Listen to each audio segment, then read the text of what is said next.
Hey there, if you want to stay up to date with the latest developments, make sure to follow S News. By subscribing, liking and commenting, you're really helping us out and ensuring you won't miss any of our future videos. One satellite image shocked Europe. This satellite image caused a stir across Europe. It shows a Russian-controlled seaport in Georgia. The first image, taken in June 2021, shows an undeveloped port. But by December 2023, the place had been transformed into a nightmare, not just for Georgia, but also for Ukraine and several other European countries. What we're looking at is the development of a permanent Russian naval base in the Black Sea. This shift at such a strategic location poses a serious threat, especially to Georgia, given the ongoing war between Russia and Ukraine. But why is Russia building a naval base right next to Georgia? And why is Europe so worried? One naval base is now putting 3 countries at risk. These losses forced Russia to rethink its strategy. Its main naval base in Sevastopol, Crimea, was no longer safe. So, Russian warships relocated to Novorossiysk, but even that port wasn't secure from attacks, so Russia began looking for additional options. So, what did Russia do? It moved its fleet to Ochamchire, a port that used to be part of Georgia until 2009. Since then, it's been used by the Russian Coast Guard under an agreement between the Kremlin and the de facto authorities in Sukhumi, the capital of the breakaway Abkhazia region, which Russia supports. Over time, Russia started upgrading the port, fixing rail lines and improving connections with Sukhumi. In 2017, when Russia's lease on Sevastopol was nearing its end, Ochamchire was considered a possible new home for Russia's Black Sea fleet. But that idea was shelved when Ukraine's pro-Russian Yanukovych government extended the lease until 2042. Russia has used this port militarily before. During the 2008 war with Georgia, Russian warships launched operations from here into Georgian-held territory. After the war, Russia recognized Abkhazia as an independent state and signed a deal to permanently station troops there. Since 2009, Russia has directly controlled the port.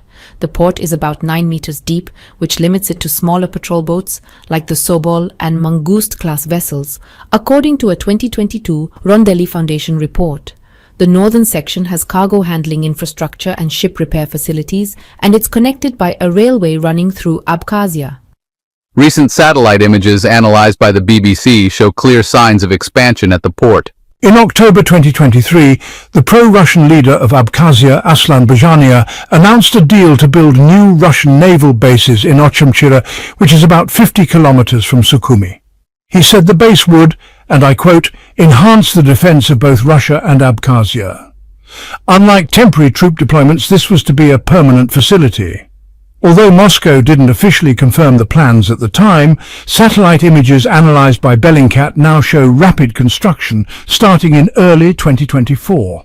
A new building foundation appeared, a large area of land was cleared, and a new perimeter fence was being built, all signs of major expansion.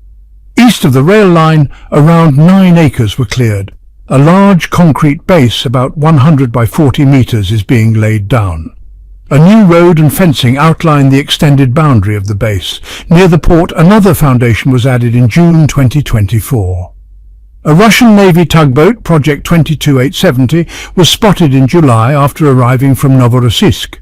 On the western side, an old field was cleared and a large trench was dug. The purpose is still unknown. Sand and materials from the shoreline were likely used for construction. So what does all this mean for Ukraine and global trade? Russia already has troops in 2 breakaway regions of Georgia, Abkhazia and South Ossetia. Now, by building naval bases in Ochamchire, it's tightening its grip on Abkhazia, making it even harder for Georgia to regain control. Basically, Russia is ensuring Georgia stays weak and under pressure. Georgia's navy was destroyed in the 2008 war, leaving it with just a few small patrol boats. That's not enough to defend its waters. In 2014, Russia took Crimea and boosted its naval presence in the Black Sea. Now, with a Russian base close to key Georgian ports like Poti and Batumi, the threat level is much higher. This base doesn't just give Russia military power, it gives it more political leverage over Georgia. While Georgia wants to join NATO and the EU, it has to tread carefully not to anger Moscow. Some believe the Georgian government is trying to maintain good ties with Russia rather than confront it. With this new base, Russia can push Georgia in whatever direction it wants. It's also a message. Russia isn't leaving the Black Sea anytime soon, no matter what happens in Ukraine. While the base may not host large warships, smaller but powerful vessels can still cause major disruptions in the region. By increasing Abkhazia's reliance on Moscow, Russia is making it nearly impossible for Georgia to reunify. And this affects more than just Georgia. Ukraine's grain exports, which used to average 5 million tons per month, have been cut in half. That hits both Ukraine's economy and food supply in Africa and Asia. If Russia isn't stopped, trade through the region will always be under threat. In the worst-case scenario, this base could even expand the war. If Russia uses it to launch attacks, Ukraine might strike back, possibly dragging Georgia into the conflict.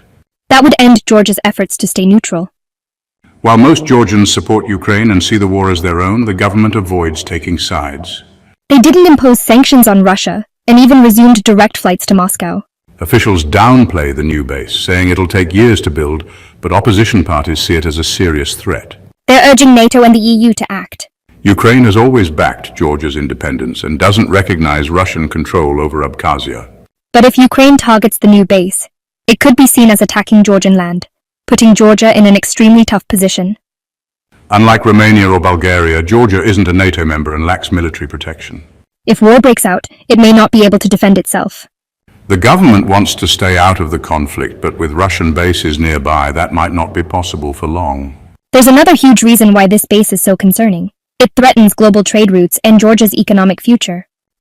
Before the war, much of the trade between China and Europe traveled through Russian rail networks. But after sanctions, companies looked for alternatives. One of the best options, a route through Georgia, the Middle Corridor.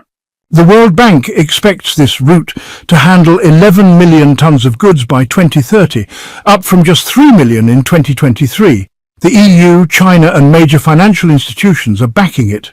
Georgia is especially attractive because it has free trade deals with both China and the EU, making it a perfect transit hub. In early 2023, trade through this route jumped by 77% compared to the same period in 2022. Georgia even launched a new ferry service to Romania, replacing a Ukrainian route shut down by the war. To fully benefit, Georgia planned to build a deep-sea port in Anaklia. The project started in 2017 but was cancelled in 2020, officially due to investor issues, but many suspect Russian pressure. Moscow opposed Anaklia, fearing it would let NATO ships into the Black Sea. Despite the pressure, Georgia revived the Anaklia project in 2022 with help from, surprisingly, China. By late 2023, a Chinese-Singaporean consortium won the bid to build the port. But this might turn out to be a big mistake. Why? Because Russia's new naval base in Ochamchire is just 35 kilometers away from Anaklia.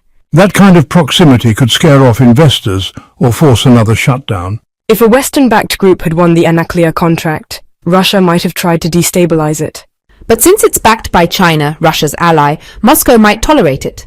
Still, if Russia manages to disrupt trade through Georgia, it could hurt the Georgian economy and kill its chances of becoming a global trade hub. The future of Anaklia depends on who controls it. But with a Russian base so close, the risks are higher than ever. There's also talk that Russia may be pushing its allies in Abkhazia to make a deal with Georgia, not for peace, but to reopen railways and the Sukhumi airport. This would help Moscow establish its own trade route from Iran through Azerbaijan and Abkhazia into Russia, bypassing China and gaining leverage over it. Russia is also reconnecting its railways to Armenia. If Abkhazia normalizes ties with Georgia, it could shift trade routes across the South Caucasus, giving Russia even more influence. But if you think Ochamchire is Russia's only focus, think again. It's also building naval bases in the Horn of Africa, the Indian Ocean, and African countries like Sudan. Its first naval base in Africa, in Port Sudan, was greenlit in February 2025. This gives Russia a strategic foothold near the Suez Canal, a vital global trade artery. Russia's influence in Syria has declined, especially after Assad's regime fell. It may lose its only Mediterranean base in Tartus.